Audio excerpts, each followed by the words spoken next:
Halo, bagaimana kabar Anda hari ini? Semoga Anda selalu sehat walafiat dan bahagia. Coba bayangkan sengitnya pertempuran di sebuah medan perang. Di satu sisi, seorang prajurit yang gagah berani berdiri dengan tangguh, dengan kesatria siap menghadapi musuh yang begitu kuat. Namun di sisi lain, terlihat sosok seorang prajurit yang kabur kocar-kacir, menjauh dari medan perang karena ketakutan melihat musuh yang kelihatannya begitu kuat. Suasana pertempuran itu sangat menegangkan. Di dalam hati para prajurit terbersit sebuah pertanyaan yang membuat mereka bimbang. Siapakah sebenarnya musuh terbesarnya? Mungkinkah bisa mengalahkan musuh yang begitu kuat, yang berdiri gagah di depan matanya? Atau ada sesuatu yang lebih menakutkan di dalam dirinya? Sebelum menemukan jawabannya, alangkah baiknya jika Anda bersedia menekan tombol like dan subscribe terlebih dahulu, agar channel ini berkembang dan bisa memberikan manfaat dan inspirasi bagi banyak orang. Seringkali kita percaya bahwa perjuangan hidup kita adalah perjuangan untuk melawan dunia di luar diri kita. Namun, bagaimana jika musuh terbesar kita yang sebenarnya ada dalam diri kita sendiri? Dalam setiap langkah menjalani kehidupan, kita pasti akan menghadapi berbagai kesulitan. Kita terus berjuang untuk mencapai tujuan, mengatasi berbagai kesulitan, dan mencari kebahagiaan dari kecil hingga dewasa. Namun, selama perjalanan ini, kita sering merasa bahwa musuh terbesar kita adalah orang lain, atau situasi eksternal yang tidak mungkin kita kendalikan. Kita percaya bahwa hambatan terbesar kita adalah hal-hal di luar diri kita, seperti lingkungan, orang lain, atau peristiwa yang tidak diinginkan. Namun, jika kita berpikir lebih dalam, kita akan menyadari bahwa musuh terbesar kita adalah diri kita sendiri. Seringkali, berbagai emosi dan pikiran yang ada di dalam diri kita menjadi penghalang utama untuk mencapai kesuksesan, kebahagiaan, dan ketenangan batin.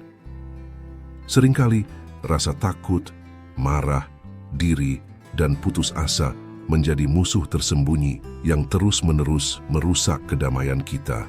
Menurut filsuf Stoik, kita harus mengatasi diri kita sendiri sebelum dapat mencapai ketenangan dan kebahagiaan sejati.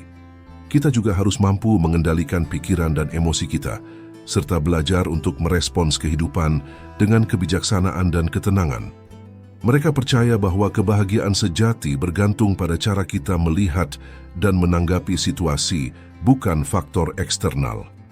Apa yang mengganggu manusia bukanlah peristiwa yang terjadi pada dirinya, tetapi cara pandang mereka terhadap peristiwa tersebut, kata filsuf Stoik terkenal Epictetus.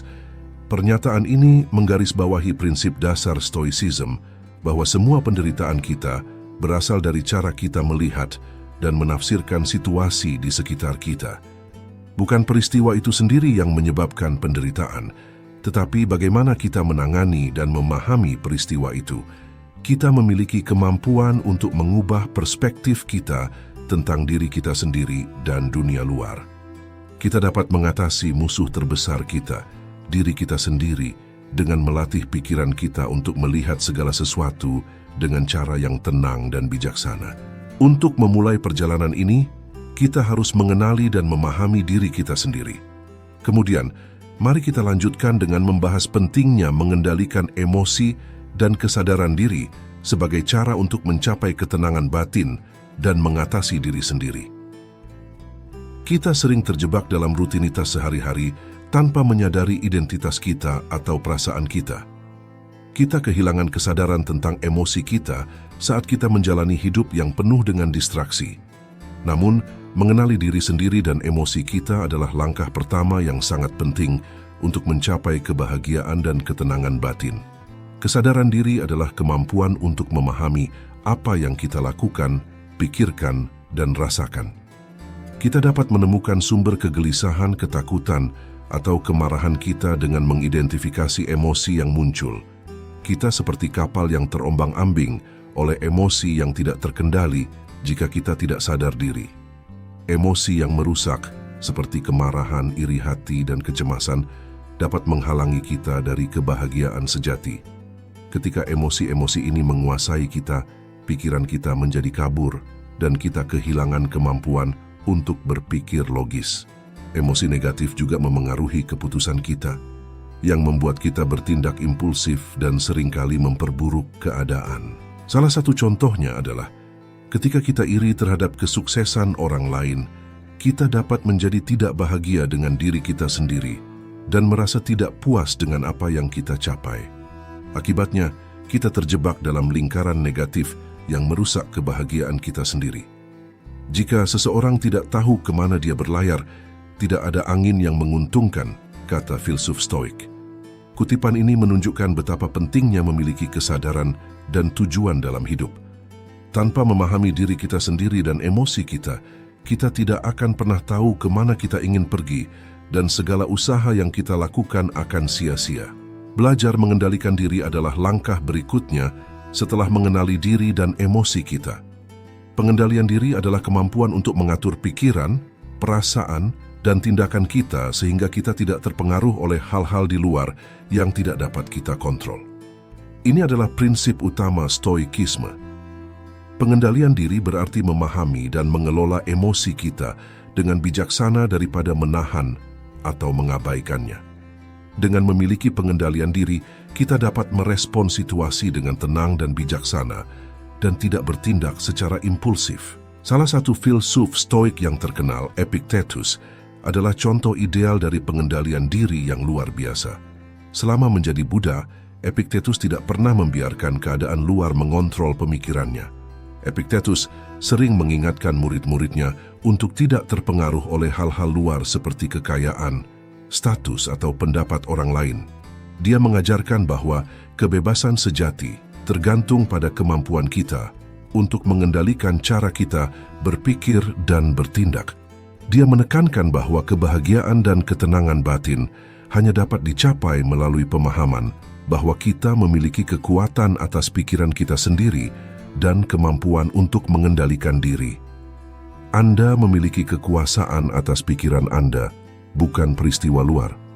Sadarilah ini, dan Anda akan menemukan kekuatan, kata Kaisar Romawi dan filsuf Stoik Marcus Aurelius.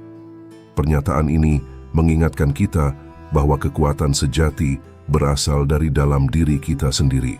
Jika kita dapat mengontrol pikiran dan emosi kita dapat menghadapi segala kesulitan dengan tenang dan bijak. Sangat penting untuk memiliki kesadaran diri dan kemampuan untuk mengendalikan diri.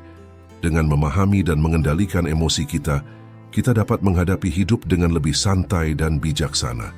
Selanjutnya, mari kita lihat bagaimana ketabahan dalam menghadapi tantangan hidup dapat membantu kita mencapai kebahagiaan yang sebenarnya dan ketenangan batin. Filsuf Stoik seperti Epictetus dan Seneca memberikan contoh yang sangat menginspirasi tentang bagaimana mereka dengan tenang dan keberanian menghadapi kesulitan dan penderitaan hidup. Misalnya, Epictetus hidup dalam keadaan kesulitan. Dilahirkan sebagai budak dan mengalami berbagai kesulitan. Epictetus mengajarkan bahwa kebahagiaan sejati tidak bergantung pada keadaan eksternal. Dalam situasi yang tampaknya tidak adil dan menyakitkan, dia menunjukkan kepada kita bagaimana tetap teguh dan tidak terpengaruh oleh penderitaan. Dia mengajarkan bahwa penderitaan adalah hasil dari cara kita melihat situasi, dan kita memiliki kemampuan untuk mengubah cara kita melihatnya. Selain itu, Seneca menawarkan pelajaran penting tentang ketabahan. Seneca tetap menganut Stoicism, meskipun hidupnya dipenuhi dengan konflik politik dan kesulitan pribadi.